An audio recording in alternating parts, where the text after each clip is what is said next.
Welcome, Dr. Tim Nelson. Dr. Nelson is the Vice Chair of the Program Committee for the American College of Surgeons, also Vice Chair of Education and Chief of General and GI Surgery at the University of New Mexico in Albuquerque. Welcome, Tim. Hey, Dr. Wexner. It's nice to be here this morning. Thanks very much for taking your time to be with us today, and especially taking, I'm sure, innumerable, countless hours quickly revamping the program to make the fantastic annual educational contents of the program available to all of us around the world, agnostic to time zones, which is an added bonus. People can see these things at their convenience. I'd like you first, if you might please, to address some of the exciting differences in the format of this virtual annual clinical congress. Thank you. I'm really excited about what's going to be happening with this clinical congress. I just this morning reviewed again for myself the program, and it's packed in a way that it doesn't seem to usually be when you go to the in-person meeting. And there's parts of going in person and meeting people that I'm going to miss, and I know we're going to get back to that in the future. We're all missing that. That said, there's some really exciting things we're able to do with this virtual format where we're able to line up things of interest for specific surgical groups. And I think it's going to be much easier for a practicing surgeon to see, where do I fit in? What is I interested in? How do I want to set up my program? You can do it simultaneously. You can actually do it at your leisure if you're in a different time zone, if you're working a certain day on call, if you're an international surgeon, if you're a resident who your time is a little less your own, you're going to be able to structure the same format and really get the same content. I think it's fantastic, and I'm sure that what we learned with this, we will use going forward to make the clinical congress even better than it's been in the past. So very exciting. Excellent points. Very exciting. And if the annual Quality and Safety Conference is any indicator, we're going to get a lot of international participants for exactly the reasons that you just enumerated. Perhaps you could share with us some of the most innovative, exciting general surgery sessions that we can all look forward to watching and learning from these sessions. Well, one of the things that I've learned more from being on the program committee that I didn't really appreciate in the past was how much the people on the program committee track what surgeons are interested in. And, general surgeons, like everyone else, we vote with our feet.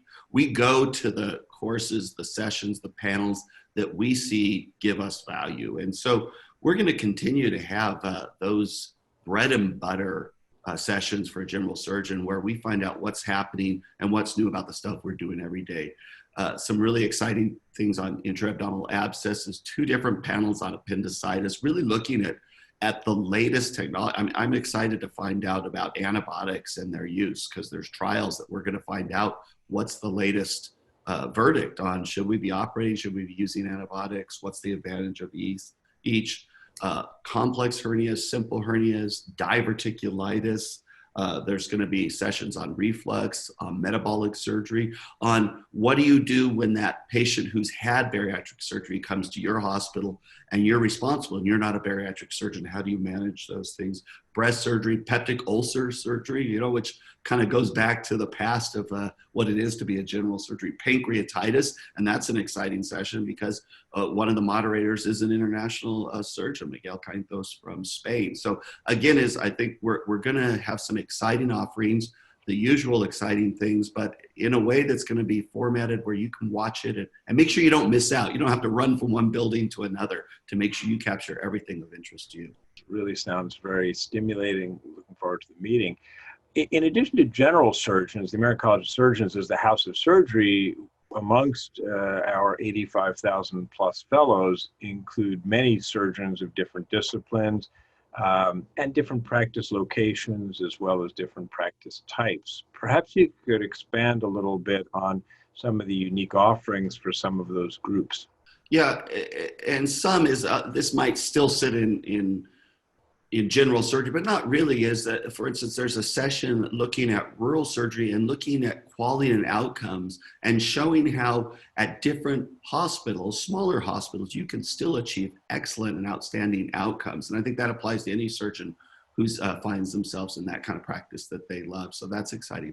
There's going to be a plethora of cancer related care, which crosses over all kinds of disciplines and even things that are multidisciplinary. There's going to be a session, for instance, on managing the difficult airway. We're going to be, all surgeons are interested in what goes on with airways. Of course, we think of probably ENT as maybe being the core group that owns the airway as much as any other specialty in general surgery, but we all care about the airway.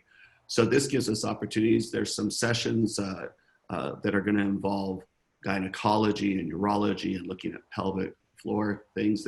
There is something for everyone in this session. I think it's going to be a little easier to find than it's been in the past. So I think everyone who has an interest is going to find something that'll interest them here.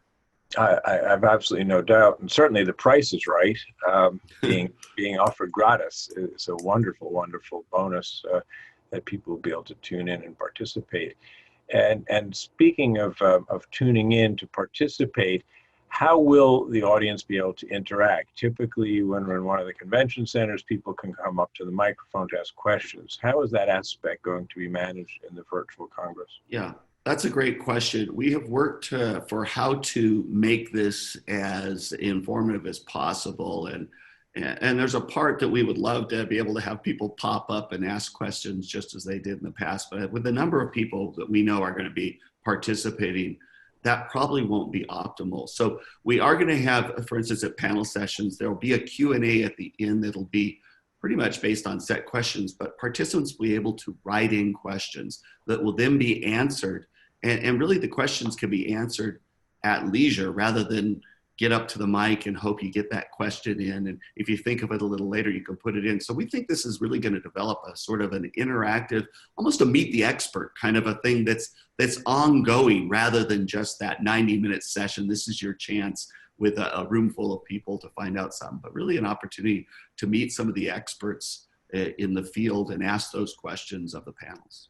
That question brings up two other questions. One is the length of the panels. Will they remain 90 minutes? No, we've decided to shorten the panels to 60 minutes. And then it gave, in some cases, people often would have 4 or 5 discussants. And most panels, for instance, I'm co-moderating a panel looking at wellness issues. And we've decided to go from 4 presentations down to 3 presentations. Rather than have people clip off, we want to capture what's important. So it will also keep things moving along a little bit. So it'll actually be just under an hour. It gives you a chance to kind of get up, get a cup of coffee or whatever you need and sit back down and be on time for the next session. And the second question relates to your last answer, and that one is, for how long will the content be available and be interactive following the October Annual Clinical Congress? I know it's going to be actually on for several months, and I think on the order of a year, and I have to say I'm not 100% certain that I remember what the final answer on that is. So. But it will be enduring for some period of time. It's going to be enduring for plenty of time for people to get on there, ask those questions, and review it. Thanks again for all your insights and your time. Any additional comments which you'd like to share with us? This has really been exciting. I want to thank everyone from the college for really thinking through how can we make this very meaningful and impactful for surgeons who are out in practice. Everyone's stressed. We're all a little more stuck at home than we're used to. And I think this is going to be a real opportunity to interact with your colleagues. So I look forward to seeing you at our virtual clinical congress this October. Well, I look forward to being there. Hopefully every single one of our viewers will be there as well to enjoy and benefit from all the hard work that you and your colleagues on the program committee have done. On behalf of our 85,000 plus fellows and other Congress attendees, I thank you for all of your time and your efforts in creating this very exciting, innovative program. Yeah, it's been a pleasure. Thank you very much.